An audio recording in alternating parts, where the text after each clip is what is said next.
नमस्कार। प्रादेशिक समाचार के साथ मैं पूनम करकेट्टा। पहले मुख्य समाचार।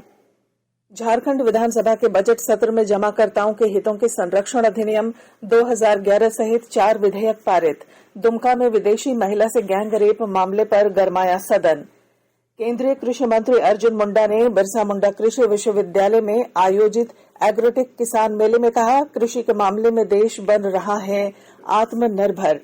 भाजपा ने झारखंड के 11 लोकसभा सीटों के लिए उम्मीदवारों की घोषणा की। हजारीबाग सांसद जयंत सिन्हा ने चुनावी दायित्वों से मुक्त करने का किया आग्रह। राज्यपाल सीपी राधाकृष्णन ने जमशेदपुर महिला विश्वविद्यालय के पहले दीक्षांत समारोह में 28 छात्राओं को दिया गोल्ड मेडल। कहा, महिलाओं की भूमिका देश और समाज के लिए महत्वपूर्ण। और मतदाता जागरूकता को लेकर राज्य भर में 4 मार्च से चलेगा I am verified voter campaign. छूटे मतदाताओं का नाम जुड़ेगा। और अब समाचार विस्तार से। झारखंड विधानसभा के बजट सत्र के अंतिम दिन आज 5 विधेयक पेश किए गए, जिसमें से 4 पारित हुए। सदन में 42 गैर सरकारी संकल्प पेश किया गया। झारखंड जमाकर्ताओं के हितों का संरक्षण वित्तीय स्थापनाओं में अधिनियम 2011 सदन से पास हो गया। इसके बाद इंटरनेशनल विश्वविद्यालय विधेयक 2024 सदन से पारित नहीं हुआ। झारखंड माल और सेवा कर संशोधन विधेयक 2024 संसद से पारित हुआ। झारखंड लोक कार्य संविदा विवाद मध्यस्थ न्यायाधिकरण विधेयक 2024 भी पारित हुआ। अध्यक्ष रविंद्रनाथ महतो ने समापन भाषण दिया। उन्होंने सत्र संचालन में सहयोग के लिए विधायकों का आभार जताया। इससे पहले दुमका में विदेशी महिला के साथ गैंग रेप मामले को लेकर भाजपा विधायकों ने विधानसभा में हंगामा किया। दुमका जिले के हंसडीहा थाना क्षेत्र के कुरमा-हाट के पास कल स्पेन की 28 वर्ष की एक महिला के साथ सामूहिक दुष्कर्म मामले में 3 युवकों को पुलिस ने हिरासत में लिया है। पीड़िता के मुताबिक 7 से 8 लोगों ने मिलकर इस वारदात को अंजाम दिया।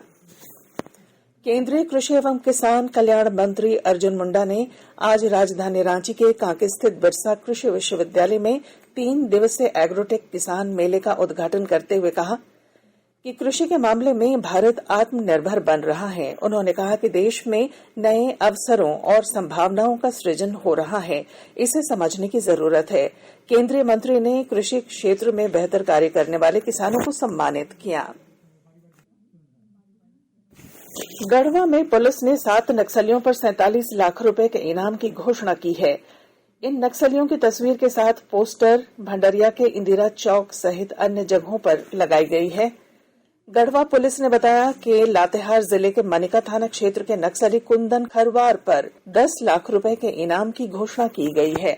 इसी तरह भंडरिया थाना क्षेत्र के जेजेएमपी कमांडर टुनेश उरांव और बिहार के मनीष यादव पर 5-5 लाख, गढ़वा जिले के डंडई थाने के राजू भुइया पर 2 लाख, लातेहार जिले के हेरगंज थाना क्षेत्र के छोटू सिंह पर 15 लाख, उज्जवल उर्फ मनीष पर 5 लाख और बरवाडीह थाने के मृत्युंजय भुइया पर पुलिस ने 10 लाख रुपए के इनाम की घोषणा की है। झारखंड राज्य कर्मचारी चयन आयोग द्वारा स्नातकोत्तर प्रशिक्षित शिक्षक प्रतियोगिता 2023 का परीक्षा फल 1 मार्च 2024 को जारी कर दिया गया है। परिणाम झारखंड राज्य कर्मचारी चयन आयोग की वेबसाइट पर देखे जा सकते हैं। धनबाद से अयोध्या के लिए 5 मार्च को आस्था स्पेशल ट्रेन रवाना होगी। यह ट्रेन 5 मार्च को शाम 5:50 पर रवाना होगी। पश्चिमी सिंहभूम जिले में लोकसभा चुनावों के लिए प्रशासनिक तैयारियां तेज हो गई हैं। विस्तृत ब्यौरा दे रहे हैं हमारे संवाददाता।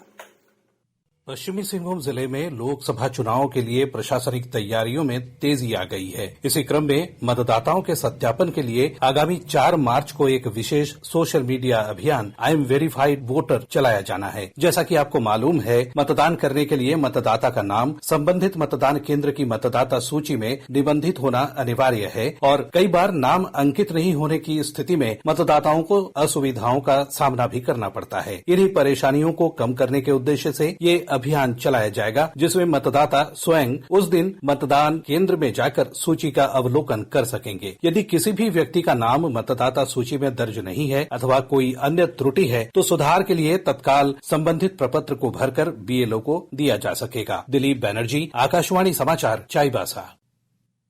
आकाशवाणी के ताजा तरीन समाचारों के लिए आप हमारी वेबसाइट newsonair.com पर लॉग ऑन कर सकते हैं।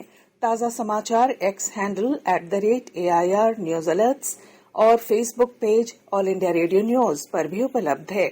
आप प्रादेशिक समाचार एकांश के एक्स हैंडल @AIR news_रांची और फेसबुक, इंस्टाग्राम पेज तथा YouTube channel AIR news Ranchi पर भी हमारे बुलेटिन सुन सकते हैं। प्रादेशिक समाचार आप आकाशवाणी रांची से सुन रहे हैं। शेष समाचार इस विराम के बाद। आकाशवाणी रांची के प्रादेशिक समाचार एकांश की प्रस्तुति भारत विकास डायरी। इसमें आप अपने लोकसभा क्षेत्र की जानकारी हासिल कर सकेंगे। तो सुनिए, 21 फरवरी से 9 मार्च तक सोमवार से शुक्रवार रात 8 से सवा 8 बजे तक आकाशवाणी रांची से भारत विकास डायरी।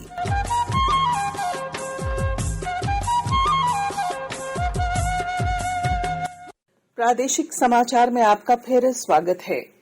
भारतीय जनता पार्टी ने आगामी लोकसभा चुनावों के लिए 195 लोकसभा उम्मीदवारों की अपनी पहली सूची जारी कर दी है, जिसमें झारखंड के कुल 14 सीटों में से 11 उम्मीदवारों की घोषणा की गई है। खूंटी से अर्जुन मुंडा, कोडरमा से अन्नपूर्णा देवी, गोड्डा से निशिकांत दुबे, रांची से संजय सेठ, पलामू से बीडी राम, सेंभूम से गीता कोड़ा, राजमहल से ताला मरांडी, दुमका से सुनील सोरेन, जमशेदपुर से विद्युत वरण महतो, लोहरदगा से समीर उराम और हजारीबाग से मनीष जायसवाल को टिकट दी गई है। वहीं हजारीबाग के वर्तमान सांसद जयंत सिन्हा ने सक्रिय राजनीति से खुद को अलग कर दिया है। उन्होंने पार्टी अध्यक्ष जेपी नड्डा से प्रत्यक्ष चुनावी कार्यों से मुक्त करने का अनुरोध किया है। प्रधानमंत्री नरेंद्र मोदी ने आज बिहार के औरंगाबाद में 21,000 करोड़ रुपए से अधिक की कई विकास परियोजनाओं की आधारशिला रखते हुए कहा कि अब राज्य में डबल इंजन की सरकार से तेज गति से विकास होगा। उन्होंने 18,000 करोड़ रुपए से अधिक के राष्ट्रीय राजमार्ग परियोजनाओं का उद्घाटन किया और निर्माण की शुरुआत भी की। राज्यपाल सीपी राधाकृष्णन ने जमशेदपुर स्थित महिला विश्वविद्यालय के प्रथम दीक्षांत समारोह के मौके पर कहा कि महिलाओं की भूमिका देश और समाज के लिए महत्वपूर्ण है। समारोह में राज्यपाल ने 28 छात्राओं को स्वर्ण पदक देकर सम्मानित किया। वहीं 1014 विद्यार्थियों को डिग्रियां प्रदान की। महिला विश्वविद्यालय की कुलपति डॉक्टर एंजेला गुप्ता ने कहा कि ये गर्व की बात है कि विश्वविद्यालय में 2021-23 का प्रथम दीक्षांत समारोह का आयोजन किया जा रहा है। लोकसभा चुनाव से पहले मतदाताओं को जागरूक करने के लिए 4 मार्च से कोडरमा, साहेबगंज, गिरिडीह और गुमला में I am verified voter hashtag अभियान चलाया जाएगा, जिसके तहत सभी मतदाता अपने अपने मतदान केंद्रों पर जाकर अपना नाम मतदाता सूची में जांच सकते हैं। कोडरमा उपायुक्त मेघा भारद्वाज ने बताया कि अगर मतदाता सूची में किसी के नाम में गड़बड़ी है या फिर कोई सुधार करने की आवश्यकता है तो ऑन द स्पॉट ये किया जा सकता है। गिरिडीह उपायुक्त नमन प्रियेश लकड़ा ने बताया कि दिव्यांग और अत्यंत वृद्ध लोगों के लिए पोस्टल वोटिंग की व्यवस्था की गई है। अत्यंत दुर्गम क्षेत्रों में वोटरों के लिए बूथ तक पहुंचाने के लिए वाहनों की भी व्यवस्था है। सीआरपीएफ पुलिस ने लातेहार जिले के बूढ़ा पहाड़ से लगे लाटू गांव में अभियान चलाकर 7 किलोग्राम के 5 आईईडी बम बरामद कर नष्ट कर दिया।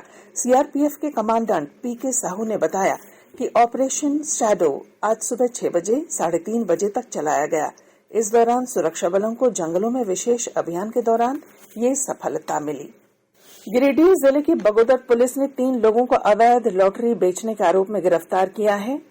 एसपी दीपक कुमार ने बताया कि आरोपियों के पास से 1200 लॉटरी टिकटें मिली हैं। साहिबगंज जिले में आपदा मित्र का 12 दिवसीय प्रशिक्षण विकास भवन स्थित सभागार में आज से शुरू हुआ। और अब बुलेटिन के आखिर में मुख्य समाचार एक बार फिर। झारखंड विधानसभा के बजट सत्र में जमाकर्ताओं के हितों के संरक्षण अधिनियम 2011 सहित 4 विधेयक पारित। दुमका में विदेशी महिला से गैंग रेप मामले पर गरमाया सदन। केंद्रीय कृषि मंत्री अर्जुन मुंडा ने बिरसा मुंडा कृषि विश्वविद्यालय में आयोजित एग्रोटेक किसान मेले में कहा, कृषि के मामले में देश बन रहा आत्मनिर्भर। भाजपा ने झारखंड के 11 लोकसभा सीटों के लिए उम्मीदवारों की घोषणा की। हजारीबाग सांसद जयंत सिन्हा ने चुनावी दायित्वों से मुक्त करने का किया आग्रह। राज्यपाल सीपी राधाकृष्णन ने जमशेदपुर महिला विश्वविद्यालय के पहले दीक्षांत समारोह में 28 छात्राओं को दिया गोल्ड मेडल। और मतदाता जागरूकता को लेकर राज्य भर में 4 मार्च से चलेगा I am verified voter campaign. और इसके साथ ही आकाशवाणी रांची से प्रादेशिक समाचार का ये बुलेटिन समाप्त हुआ। नमस्कार।